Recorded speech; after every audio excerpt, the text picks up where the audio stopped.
आप देखना शुरू कर चुके हैं द ओबीसी दस्तक। और आज हम मौजूद हैं लखनऊ के इको गार्डन में, जहां कुछ किसान आज आए हुए हैं, उनकी कुछ मांगे हैं। तो हम इनसे जानने की कोशिश करेंगे कि किन मांगों को लेकर और किस चीज को लेकर ये किसान यहाँ पे आए हुए हैं।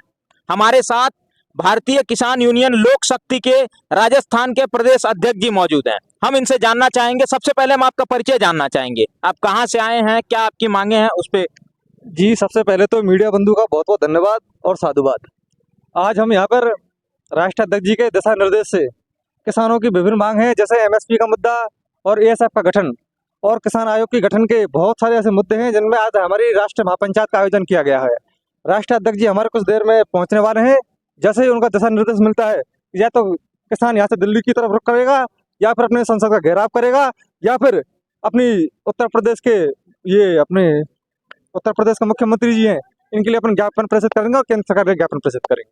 आप तो राजस्थान के रहने वाले हैं, राजस्थान के प्रदेश अध्यक्ष हैं, आपको दिल्ली की तरफ कूच करना चाहिए, फिर आपने लखनऊ में धरना लगाने का, लखनऊ में आंदोलन करने का निर्णय कैसे लिया? देखिए, सबसे पहले तो मैं भारतीय किसान लोक शक्ति का समर्पित सिपाही हूँ। जब तक हमारे राष्ट्रीय अध्यक्ष जी का कोई दिशा निर्देश नहीं मिल जाता, भारतीय किसान लोक शक्ति टीम कोई काम नहीं करेगी। आज हमारी महापंचायत का आयोजन है और जब तक राष्ट्रीय अध्यक्ष जी का मैसेज प्राप्त होगा, हम वो काम करने के लिए तैयार हैं। दिल्ली के किसानों पे आप क्या कहेंगे? दिल्ली के किसान जो है वहां पे तमाम जो मीडिया दिखा रही है, राष्ट्रीय स्तर की जो मीडिया है, जो मीडिया बिक चुकी है, वो मीडिया दिखा रही है कि किसान वहां पे लगातार उपद्रव कर रहे हैं, बैरिकेडिंग तोड़ रहे हैं, पुलिस प्रशासन के साथ लगातार वो भी सख्त रवैया अपना रहे हैं, पुलिस प्रशासन में उन पे लगातार गोले दाग रही है, तमाम चीजें, आंसू गैस छोड़े जा रहे हैं, तमाम तरह से प्रताड़ना दी जा रही है। इस पे क्या आपकी प्रतिक्रिया रहेगी? देखिए, ये तो भारत देश के किसान का दुर्भाग्य है। भारत देश का जो किसान है वो सभी को पता है किस तरीके का जीवन यापन कर रहा है और किस माध्यम का है। आज केंद्र सरकार एक भाई को दूसरे भाई की टकराव की स्थिति में पैदा करने के लिए यह षड्यंत्र कर रही है। बाकी जवान और किसान एक दूसरे से कहीं अलग नहीं है, एक ही माँ के बेटे हैं।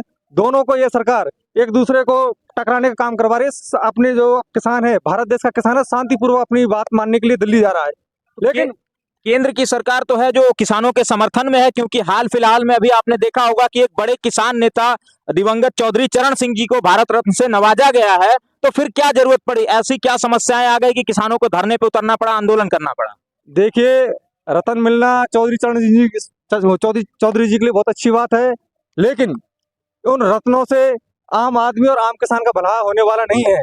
वो तो सिर्फ ये है कि मतलब एक झुंझुना पकड़ा देना।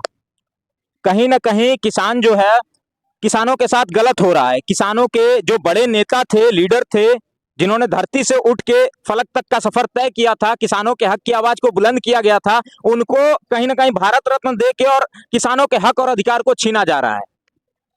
देखो, इस मैटर में हमारी राष्ट्रीय कार्यकारिणी की मीटिंग बैठेगी, उसके बाद में हम जो दिशा निर्देश करेंगे वो राष्ट्रीय अध्यक्ष जी का जो आदेश होगा उसको मानेंगे। बाकी अगर हमारे राष्ट्रीय अध्यक्ष जी दिल्ली चलने के लिए बोलेंगे तो हम किसानों के साथ हैं, और हम सरकार से करबद्ध करके शांतिपूर्वक तरीके से, गांधीवादी तरीके से हम अपनी मांगों के लिए आज इको गार्डन में उपस्थित हुए हैं। और हमें सरकार के ऊपर पूरा भरोसा है कि गांधीवादी तरीके से हमारी बात माने और जो किसान मजदूर हैं उनकी बातों को सुने, और एएसएफ की और एमएसपी की जो बहुत पुरानी मांग चल रही है किसानों की, उस पर अपने खरा उतरे। कहाँ से आए हैं आप? जिला शाहजहाँपुर से। शाहजहांपुर के रहने वाले हैं। क्या लगता है इन आंदोलनों से सरकार झुकने वाली है? सरकार आपकी मांगों को मानेगी? बिल्कुल मानेगी। कब तक आप लगभग इस धरने को करते रहेंगे, इस आंदोलन को करते रहेंगे? जब तक शरीर में हमारा खून पसीना, जब तक आंदोलन तो ऐसे चलता रहेगा हमारा। का शुभ नाम, आप अपना परिचय दें। जी, मेरा नाम दीपक वालियान है, मैं राजस्थान से युवा प्रदेश अध्यक्ष हूँ। अच्छा, युवा प्रदेश अध्यक्ष है। नीति क्या रहेगी? देखिए, हमारी रणनीति ये है कि हम आज इको गार्डन में राष्ट्रीय अध्यक्ष जी के कॉल पर यहाँ आए हैं, तो जैसे भी वो आदेश करेंगे, हमें जैसा दिशा निर्देश देंगे, तो हम उसी हिसाब से आगे की रणनीति बनाएंगे। भारत रत्न तो किसान नेता को मिला है, उससे ज्यादा जरूरी तो स्वामीनाथन रिपोर्ट है, उस पर क्या प्रतिक्रिया रहेगी आपकी? जी, मैं ये कहना चाहूँगा कि उसे तो हटा दिया गया है। किसान रत्न चौधरी चरण सिंह जी को भी मिला है और स्वामीनाथन जी को भी मिला है, तो उसके लिए तो हम केंद्र सरकार का धन्यवाद देते हैं। लेकिन सिर्फ किसान रत्न देने से ही किसानों का भला होने वाला नहीं है। अगर वास्तव में भारत रत्न मिला, हाँ, भारत रत्न देने से ही उनका भला, किसानों का भला होने वाला नहीं है। तो हम तो ये मांग करते हैं सरकार से कि अगर आपको सच में ही उनके प्रति आस्था है, आप सच में ही उनका सम्मान करते हो, तो किसानों जो आज मांग कर रहा है एमएसपी की, तो उसको एमएसपी पे गारंटी कानून दिया जाए और भी जैसे एएसएफ की मांग है तो उन मांगों को माना जाए, यही उन चौधरी चरण सिंह जी, स्वामीनाथन जी के लिए सच्ची श्रद्धांजलि होगी। एमएसपी के मुद्दे को नहीं जानते हैं, एमएसपी के बारे में आप क्या कहना चाहेंगे? जी मैं देखिए एमएसपी क्या है कि एमएसपी जैसे जैसे हम एक देसी भाषा में इसको बताएं तो जैसे हम दुकान पे कोई पेन लेने जाते हैं तो उस पेन का रेट पहले से ही उस पेन को बनाने वाली कंपनी फिक्स कर देती है। लेकिन आज इस कृषि प्रधान देश में किसान का दुर्भाग्य है कि वो अपनी ही उगाई हुई फसल की रेट तय नहीं कर सकता। तो यानी उसके फसल की कीमत जो होती है वो सरकार तय करती है। जी उसके उसकी फसल की वो खुद कीमत तय नहीं कर सकता। वो जो जब उसकी फसल जैसे अब मान के चलिए जैसे गेहूं की 2400 रुपए के लगभग एमएसपी है, लेकिन जब किसान के घर से जब वो फसल जाएगी तो वो 2000, 1800, 2100 में बिकेगी, लेकिन जैसे ही वो पूंजीपतियों के पास पहुंच जाती है तो वो 2400 में ही बिकती है।